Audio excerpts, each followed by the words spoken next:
control everyone else. And so this is an individual who's exceptionally intelligent, could manipulate and maneuver anybody, anywhere. No one in the world could resist King Nebuchadnezzar. That's how intelligent he was. And friend, I have to say to you that what Nebuchadnezzar forgot was that God is the one who gave him his ability. Who was it that set up Nebuchadnezzar and allowed him to have the kingdom that he had? God did. And if you and I are to take home any application at all from Nebuchadnezzar's setting up an image and commanding that everybody at the prescribed time bow to it, and we're to ask ourselves the question, how could somebody who believed in the Most High God commit such an atrocious act? The simple answer to it is pride. Pride.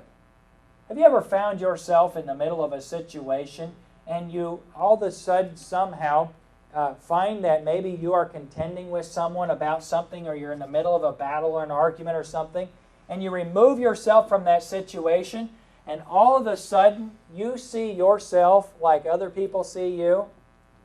And you say, how in the world could I say that? How in the world could I do that? What was I thinking? You know the answer usually is pride. What usually you thought was that you were better or greater than someone else or than anything else or than God Himself. And friend, pride always leads to insanity. Pride leads to sin, and sin is insane. We've looked at that many times. A person who commits sin sin destroys, sins against us, it's contrary to us. Christ died so we didn't have to sin. And so a Christian who sins, my friend, is nuts. And that's the truth. When you sin, you're nuts. And when you have the consequences for your sin, you look back and you say, why in the world did I do that? There's no logical explanation. That's what makes us afraid of people that are crazy. That's why they lock up crazy people, because there's no way of knowing what they'll do. No way of being able to tell what kind of thing they could commit, because they're nuts. And that reason people are nuts is because of sin, or sin is a kind of insanity. Insanity is another way of saying nuts. Well, now, let's go down then. We've looked at our explanation for what happened, so let's look at what happened. In verse 8, wherefore at a certain time the Chaldeans came near and accused the Jews. Now, isn't it interesting that this same group of individuals who have had their lives spared because of Daniel are the ones who want to supplant or remove these men?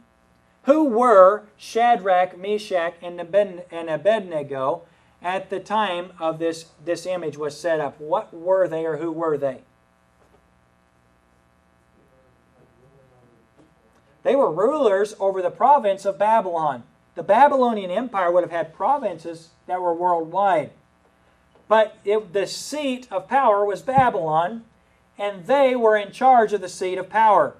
Nebuchadnezzar put Daniel over everything, and Daniel, by the king's permission, asked the king if he could appoint Shadrach, Meshach, and Abednego, who were Hananiah, Azariah, and Mishael were their Hebrew names, asked if he could appoint them over the Babylonian Empire. And so all of a sudden, truth is ruling in Babylon. And these Chaldeans, who are fake spiritually, they're pretenders of spiritual matters. They pretend to have access to the supernatural, but when they're called out and said, if you are supernatural, then show me the dream, they couldn't do it, but God could. And these pretenders now are in a place of subordination to Daniel.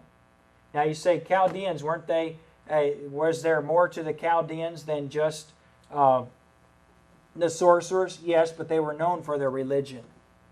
And I would assume that it'd be the ones that had access to Hananiah, Azariah, and Mishael. So what was the motivation of the Chaldeans in going to the king and saying, hey, there's three fellows that won't bow? What was their motivation? Jealousy. They wanted to be in the position that these men of God were in. And so, thus they spake to the king Nebuchadnezzar, O king, live forever. Verse 10, thou, O king, hast made a decree that every man that shall hear the sound of the cornet, flute, harp, sackbut, psaltery, and dulcimer, and all kinds of music, shall fall down and worship the golden image. And whoso falleth not down and worshipeth, that he be cast into the midst of a burning fiery furnace. And then by way of application this evening, my friend, if you allow yourself to be prideful, you allow yourself to be put in a position where you exalt yourself to a place that belongs to God. Nebuchadnezzar took himself and exalted himself into a place that belonged to God. God had exalted Nebuchadnezzar to being a ruler of the nations over all the earth, the highest position on earth, and Nebuchadnezzar in turn exalted himself to a position that belonged to God. You see, Nebuchadnezzar said, it's not enough to be the greatest man, I want to be God. And so he demanded rule. And friend, when you exalt yourself to a position that belongs to God, can I say to you, that's the time that you'll be able to believe a lie and be manipulated. See, if Nebuchadnezzar was in his correct thinking, do you think he knew who the three great rulers in the province of Babylon were? Do you think he knew who Shadrach, Meshach, and Abednego were? He knew who Daniel was. He most certainly, and Daniel had permission from Nebuchadnezzar to appoint those men into those positions. Nebuchadnezzar knew who they were. But because of his pride, he's blinded by the motive of the Chaldeans, and he's blinded with regard to his own sin against God. So now Nebuchadnezzar has put himself in the position that belongs to God. He sees himself as God. And these individuals come and say, hey, Nebuchadnezzar, why don't we do this to the people that oppose you as God? And he agrees to it. And then we find out that he goes further. In verse 13, then Nebuchadnezzar in his rage and fury commanded to bring Shadrach, Meshach, and Abednego. Then they brought these men before the king.